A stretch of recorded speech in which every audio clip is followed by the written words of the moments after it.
Hello, everyone. Good afternoon. Uh, Let me greet you at the Europe Housing Forum. This is the fourth day of the Europe Housing Forum organized by Habitat for Humanity International and co-organized by a lot of partners. And the breakout session in the next 40 something minutes will address models to bring together stakeholders to scale up multi-apartment renovations in Central and Eastern Europe. The renovation of multi-apartment buildings, owner-occupied multi-apartment buildings in Central and Eastern Europe is the key housing challenge in this broader geography, not necessarily by the severity of the issue, but because of the number of people who are impacted by this issue. And that's why it's not by accident that in the last 4 days during the Europe Housing Forum and also at the side event, the Rely Regional Conference, we dedicated quite a number of sessions to the same topic. If you were at the previous plenary, then the speakers were talking about very eloquently about the financing element of this topic. And now in this last session along this series of sessions about this topic, we'll address engagement, how to engage different stakeholders, because you need a lot of stakeholders to make renovation a success and scale up.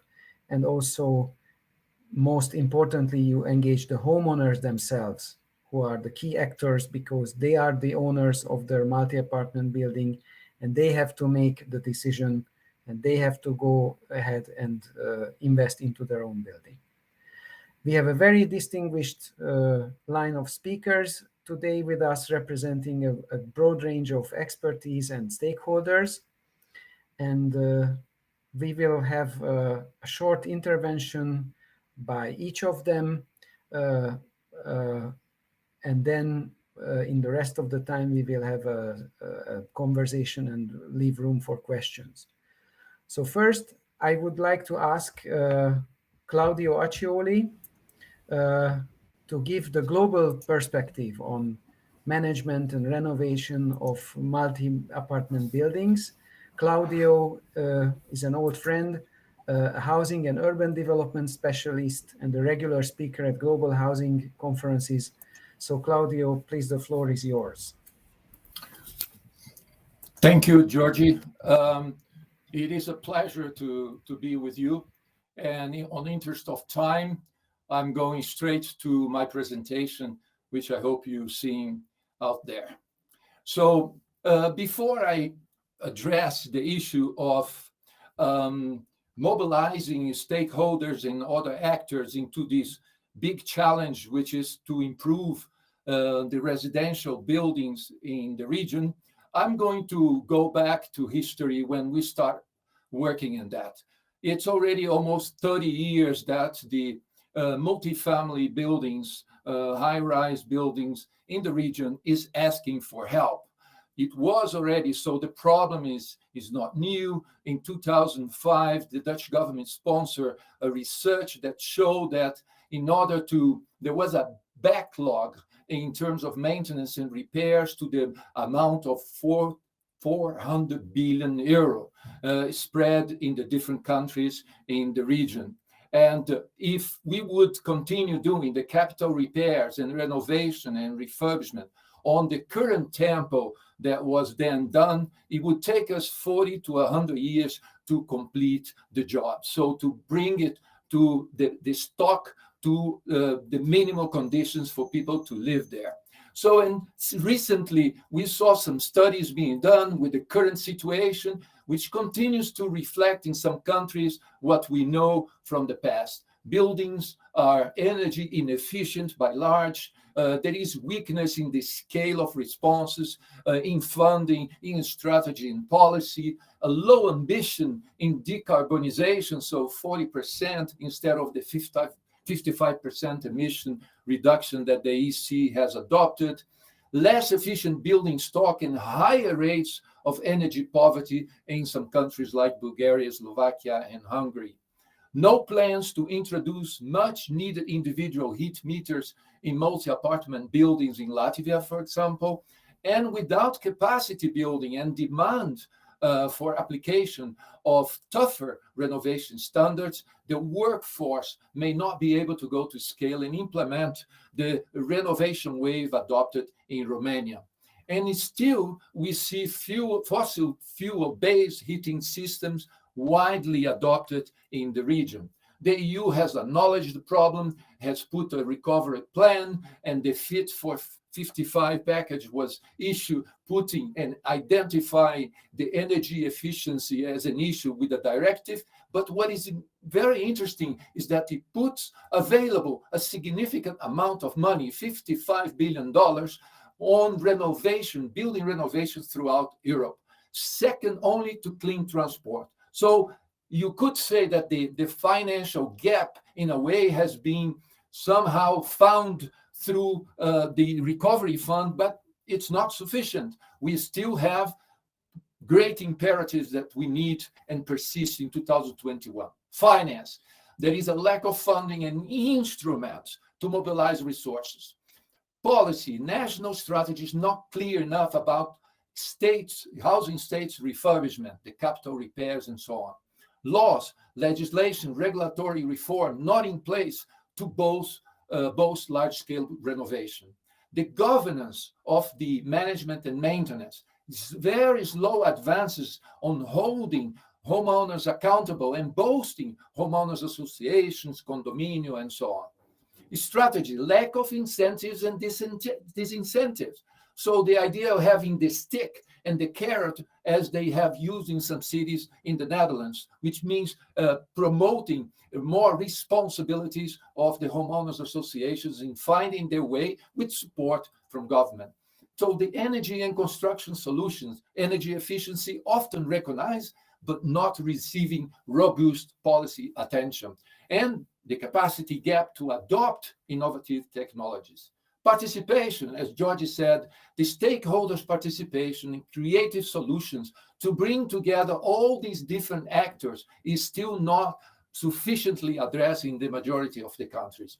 And last, the attitude. There is a mindset of policymakers and the wide public that is not fit for purpose. So there is a lack of vision, related to the radical change we need to do in heating, in building, in management policy and legislation, and so on.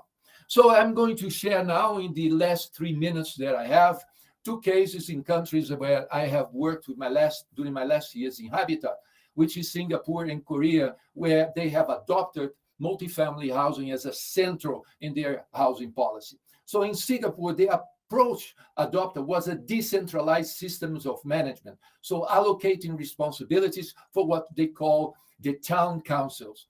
And just giving an example how these town councils look like, you can have an idea, 250,000 residents, residential area, very compact. So situations like that, where then the population elects every 4 years the parliament, and members of parliaments that are coming from these towns, they are appointed members of this town council, and they are accountable to running a very participatory and very efficient system of management and repair. And as you can see here, just details about these councils. They are appointed, they have a chairman, at least 6 individuals are appointed, 10 for each member of parliament. And the council management is done like that. There is a chairman, there is an elected members. So they represent the residents of the different buildings in a much larger area than the single building approach that we see in the majority of the countries. And very interesting is that both the council and the entire management is funded by the service and conservancy charge that goes to 2 pots. One is the short-term, routine, day-to-day expenses, and the other one with the cyclical, long-term expenses. Now, in South Korea, it's the same. It's an area-based approach. So it's a much more complex, or if you wish, it's a super block comprised of several buildings. And then it's the name given is the residents, councils of residents representatives. So the residents or the occupants of these buildings in these areas, they are elect and appoint these representatives. They have a certain composition, the minimum of 4 persons, and they can engage with a number of other stakeholders, such as national government. There is a certification process for the housing manager, and I'm coming to the end of my presentation. So, and the Council of Occupants, and obviously the residents' representatives. And I think in Korea and in Singapore, we see a lot of responses from the government in terms of making the system more efficient and responding. And when you see the different countries in different parts of the world, you see similarities.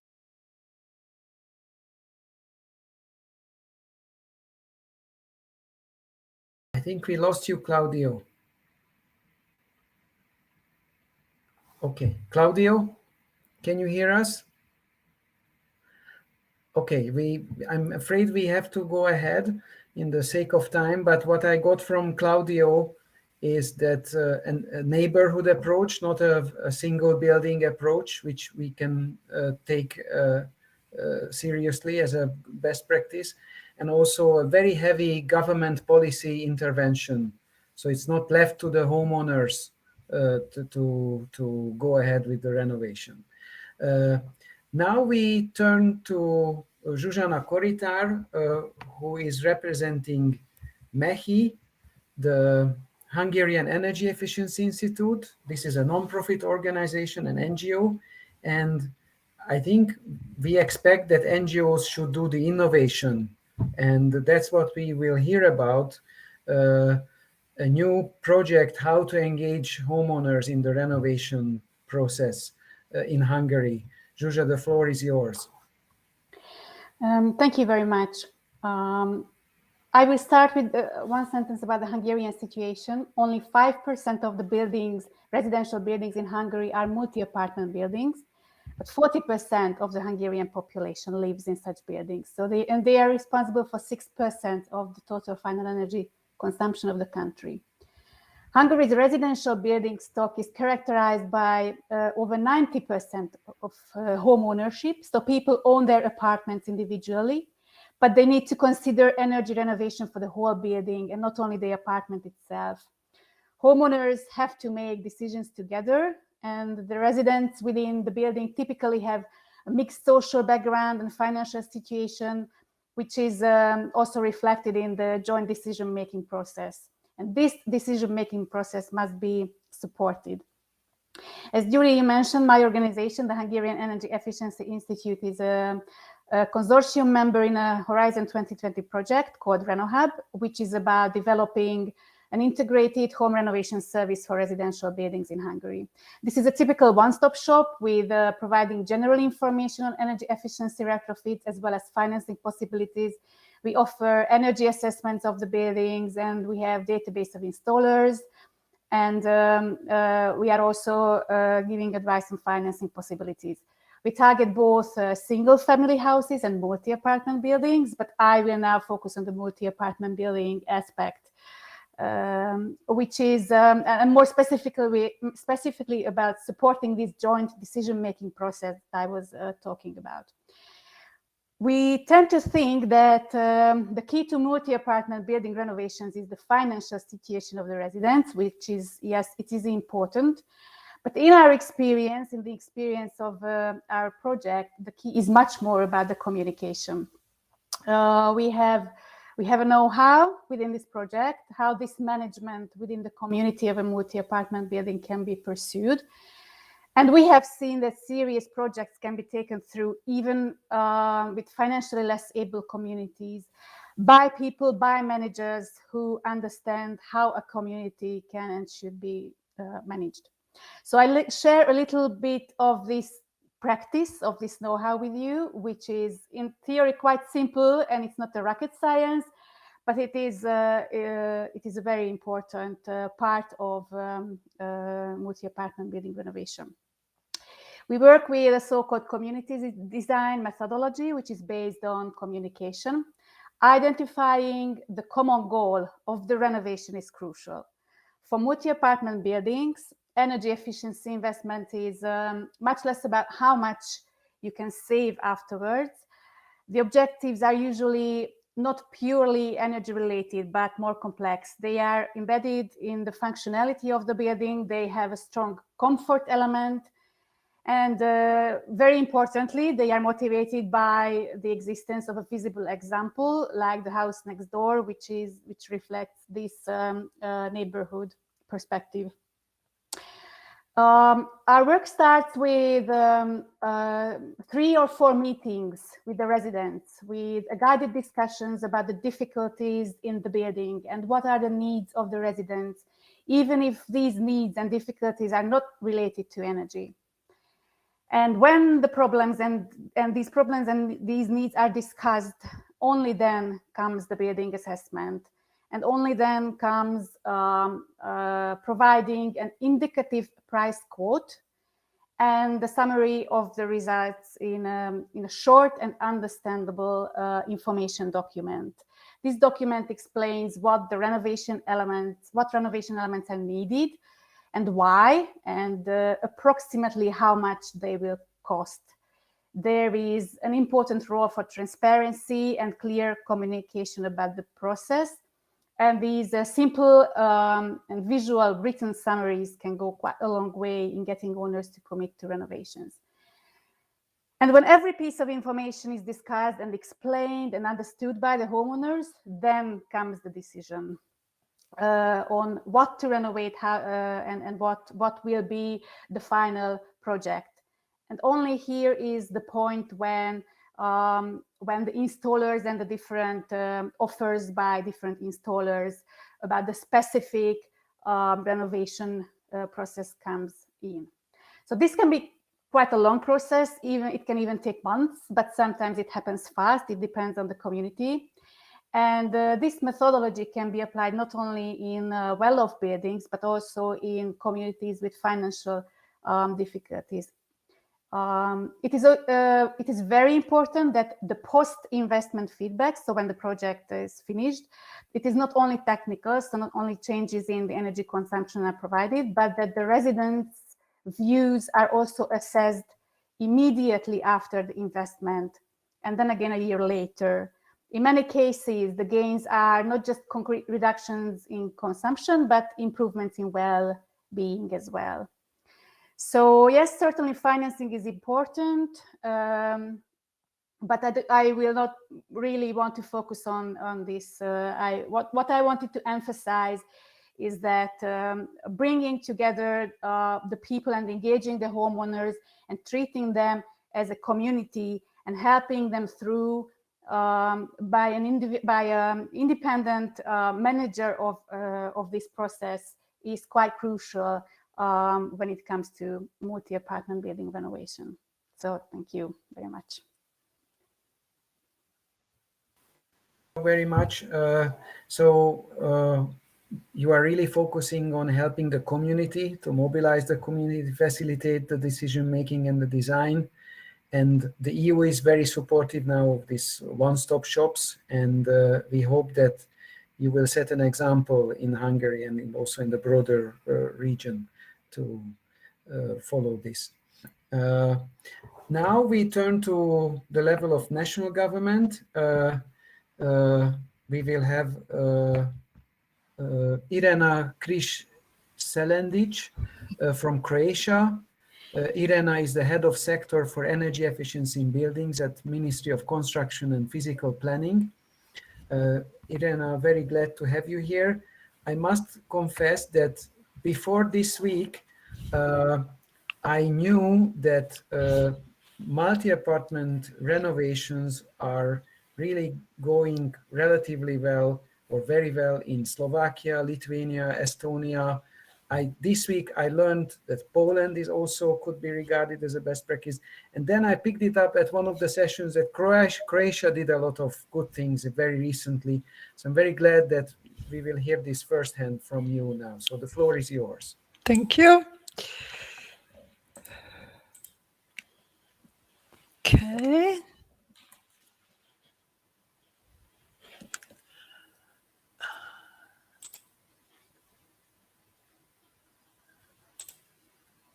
So can you hear it? I have to switch it to Yeah, switch it to full screen. just a second.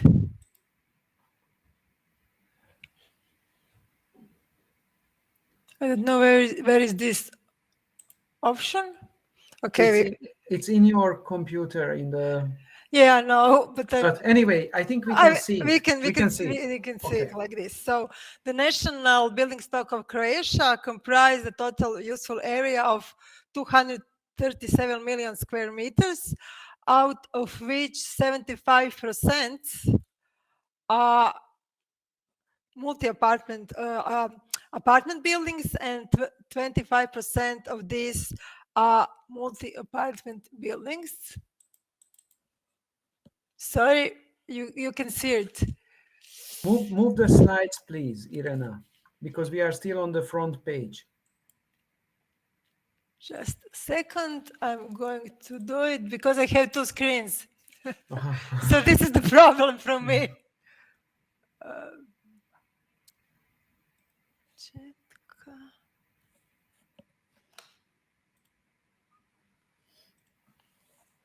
It should be okay now. We can't see it now. You can't? No.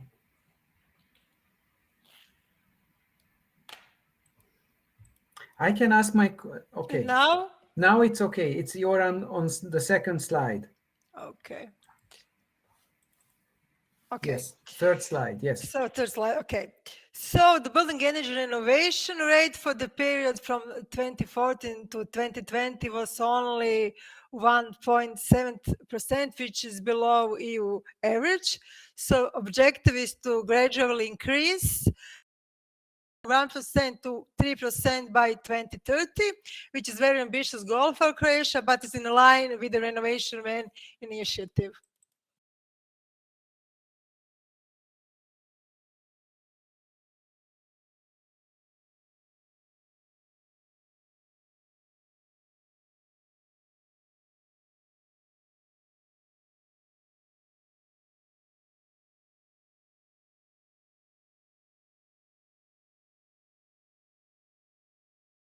Irena, we lost you. May I ask the support team to reach out to Irena, please?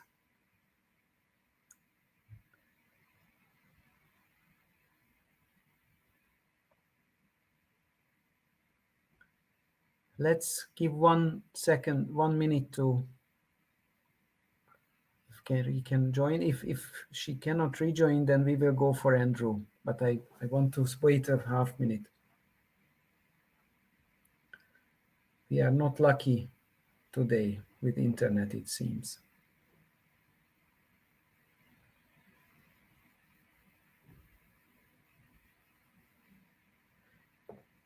Irena is here. Irena is back, but we can't see her yet.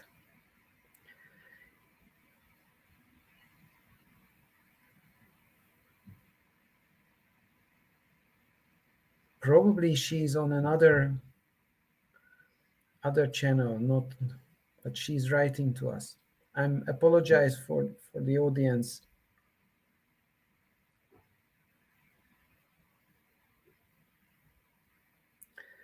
Okay, we'll go for Andrew Popelka from USAID, and in the meantime, we'll try to fix the connection with Irena. Okay. Irena is back. Okay, so just last okay. moment. Okay. I have to Irena, switch I can ask my colleague Denica to share your screen if it helps. Okay. No. Okay. We are here now.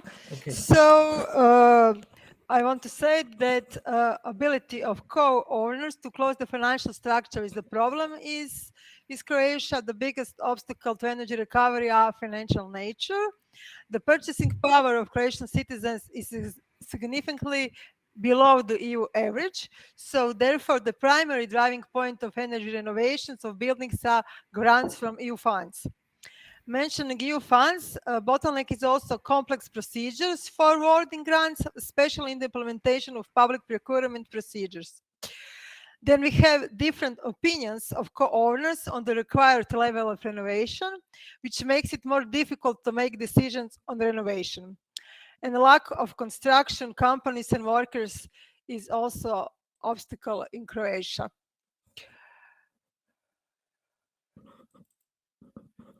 So then we have increase in prices of equipment and works due to lack of construction workers on the supply side and due to high demand for construction works in Croatia after the earthquake. Unsettled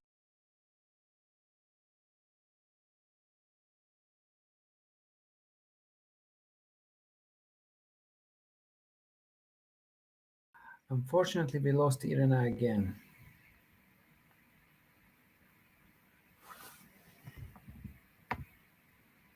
But we got Claudio back. So I have to turn it off and switch it on every time I see. It's not. Yeah, Irena. Okay. Can you? We can ask Denica to share your presentation, and it won't mess up your system, I guess. Denica, can you please share the screen, share the presentation? Give me a minute. Okay. Yeah. Irena, if you can go ahead in the meantime, please. So go for the slide number 6. So Croatia is in a specific position in relation to the other member states because in the year of the pandemic, Croatia was also affected by devastating earthquakes with consequences in Zagreb and Banovina, and more than 24,000 buildings were damaged. Consequently, we have to implement in parallel post-earthquake renovation and energy renovations in buildings, which brings with it the additional barriers. Investments in the deep reconstruction have long payback periods, and with the comprehensive reconstruction that is necessary, the cost of reconstruction doubles. And special problems are energy renovation of cultural heritage buildings, which are a significant part of buildings in Croatia.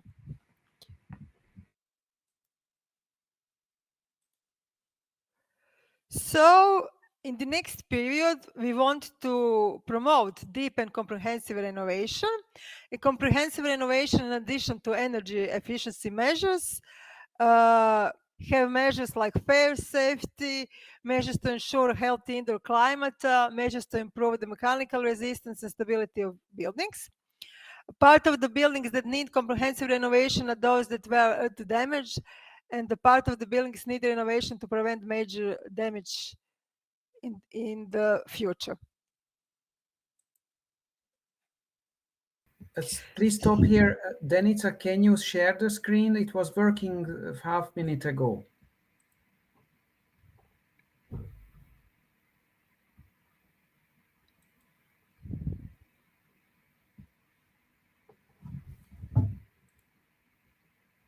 It's not working now.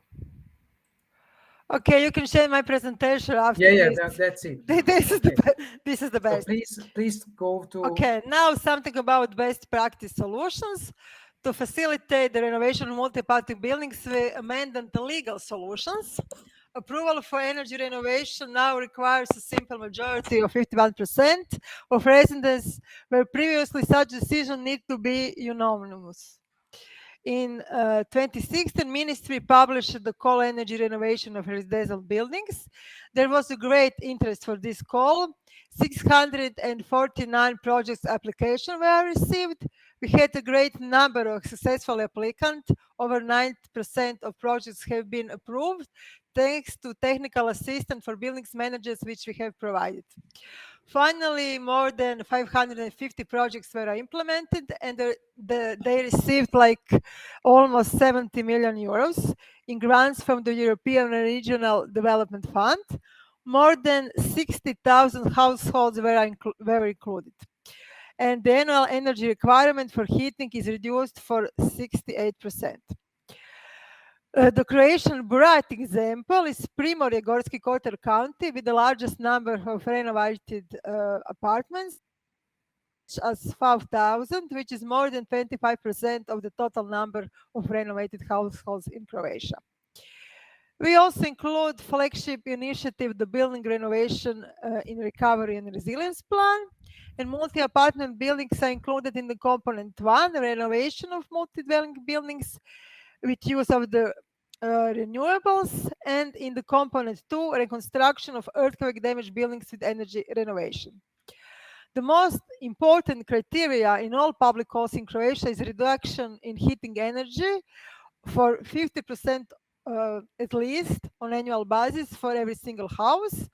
We have lower criteria only for cultural heritage buildings. For higher savings, we are providing higher grant rate. So for 50% savings in heating energy, grant is 60%. And for deep renovation, which is in Croatia defined as 50% savings in heating energy plus 50% savings in primary energy, grant is 80%. Also for comprehensive renovation, which includes energy efficiency measures, measures for healthy indoor climate, fire protection, seismic retrofitting, grant is 80%. And that's all from me for now. Thank you, and apologies for the technical difficulties.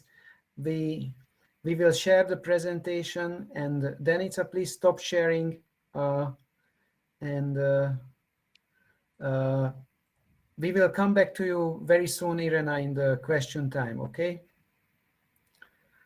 Now we turn to the perspective of an international donor. I welcome Andrew Popelka from the US government, from the USAID. Habitat for Humanity and USAID have been working together for more than 10 years in the Western Balkans and in Armenia, trying to scale up renovations in very underdeveloped markets. Andrew, the floor is yours. Okay. As we have only like 13 minutes, I'll be brief. I don't have a present. The difficulties will not be here. I thank you, Jury. I actually my views here are as Jury said, about 10 years, almost 10 years of working with Habitat on this residential energy efficiency for low-income. So in those 3 countries, it was very educational experience. I have to say, it's still not over. We still have some almost a year to go. So the experience is really what was the most valuable product of that for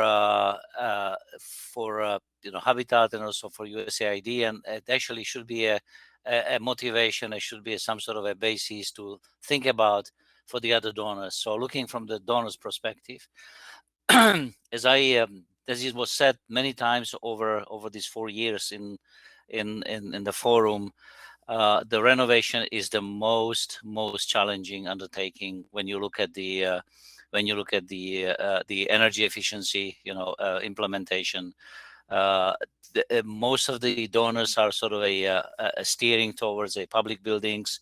It's easy, it's one mayor, one city council, and public money, and so success is it's a low-hanging fruit. The multi-apartment building with many decision makers, that's a challenge. And we know that. The challenge is not in the technology. It's not on the technical side, the engineering. That's we have materials, we have insulation, we have windows, everything. We have technologies, we have equipment, we have the knowledge. Okay, that's not the challenge is with the people. And as as it always said, I mean, it's not really from coming from me. Working with people is the most difficult thing in the world. It's so how to put them together. It's a question. If we had a simple answer, if I had the simple answer, I would be a very rich man, to say the least. So what is really important? We look at the experience. What is really important? It is very important to recognize what the problem is. What are the worries? To take the mystery and the distrust out of working together, because a lot of people are involved, and you have to make the people buy in.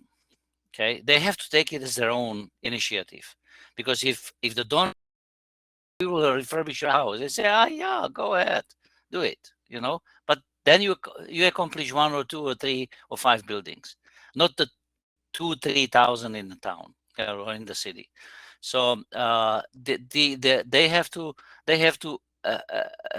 the donors and actually the community has to find a way how to convince them that this is a good thing for you, and just drive it. Okay, so there's a lot of experience in all 3 countries where people are suspicious.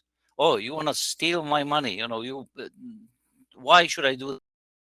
Not the government does it, because for 50 years the government was doing it. So, but if we go into the problem, it actually probably at the private, not probably, for sure, started the privatization.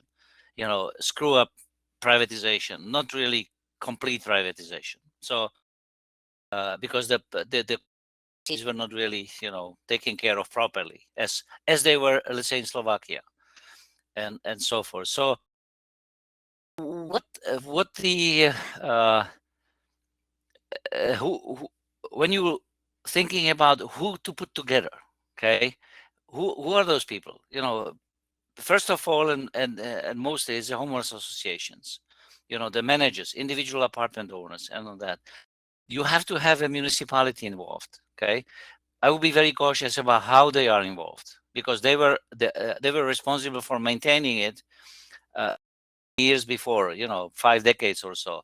So getting them into the position there, the people may assume that municipality will take care of us. Okay, that then financial institution, they have the money. Without money, whether we like it or not, without money, do I have a few minutes? Without money, nothing can be done.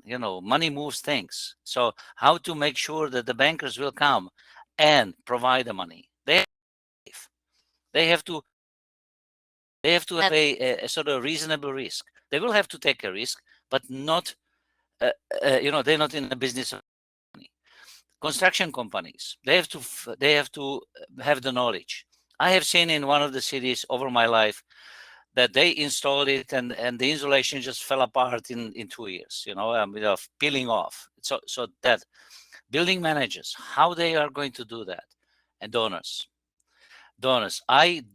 when I'm coming from the USAID is a one of the donors. So the donors have to be responsible. They cannot really just go and try to declare victory, try to we have been successful. They have to look at sustainability, and that's what I think is missing, because I'm sorry if I sort of touch somebody's so a lot of people actually are trying to motivate it with grants. Okay, we will come with 40% grants, and they motivate.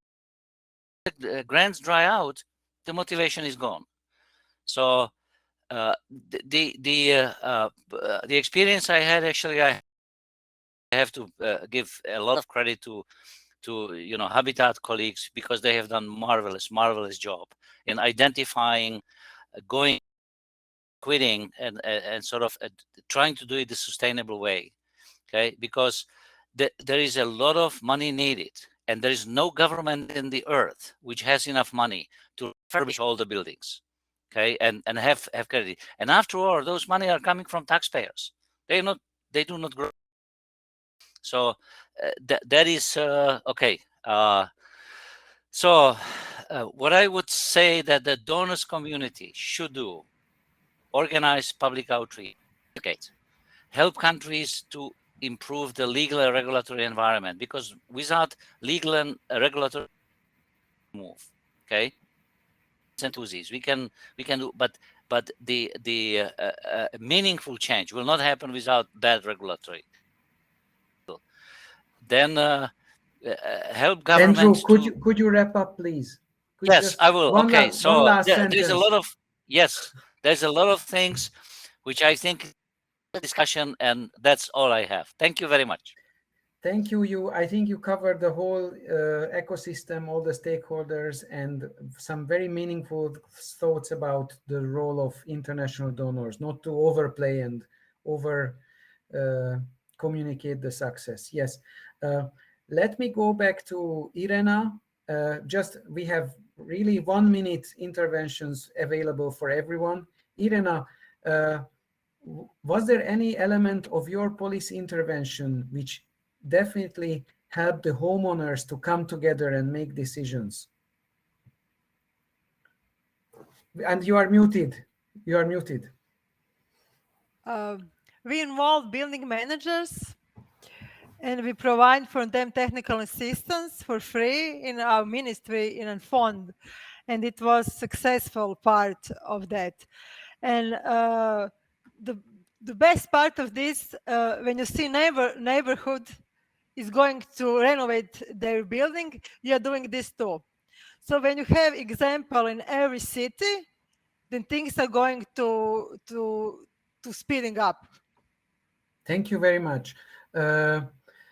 Zsuzsa, have you learned anything from the speakers how to improve the service you are just starting? Yes, I mainly talked about the bringing together the residents of the multi-apartment building, but certainly there are other actors as well that need to join this process. And what our at the moment, the major difficulty is bringing in the financial institutions, and this is what I was. This is why I was really listening to Andrew's presentations. Well, not specifically from an institute's perspective, but as a donor, and it's involved with financing. So it is an important issue, and this is what I will bring home. Thank you, Claudio. I understand you are with us, but we can't see you. If you can speak, how does it look from your global experience? What was interesting? Anything new you picked up from the discussion?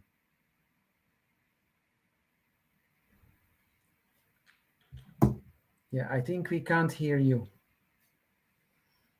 I think, unfortunately, we can't hear Claudio. Then, Andrew, any last messages to conclude the session? Some further messages. So I have the pleasure of having a last word. Yeah. Yes. Okay. I would actually urge everybody think about sustainability of the process.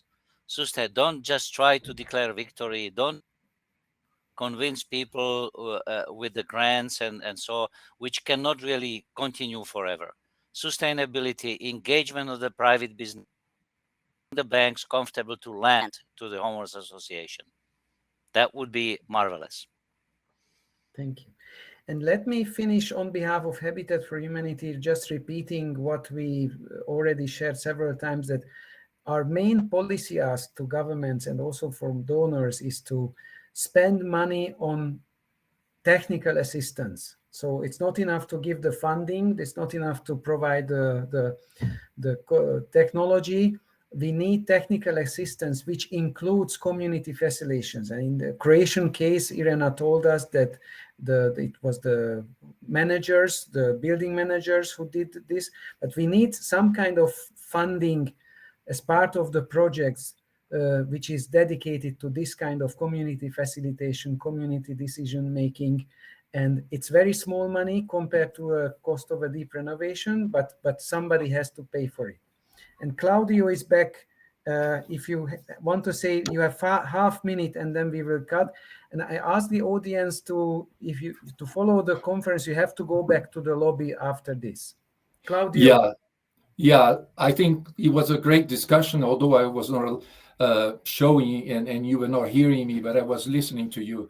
I think, looking around the countries beyond the region, I am convinced that taking into account some of political economy and localities like Korea and Singapore, and looking at the way the engagement of residents taking place, scale and technical assistance and professionalism which means professionalization of that activity of building renovation, is key to really have this massive work that lies ahead of us.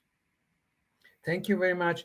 Thank you, everyone. Please go back to the lobby, and in 15 minutes, we are having the last plenary session of the conference. Thank you very much. Thank you, and thank you for all our kind speakers. Bye-bye. Thank you. Bye.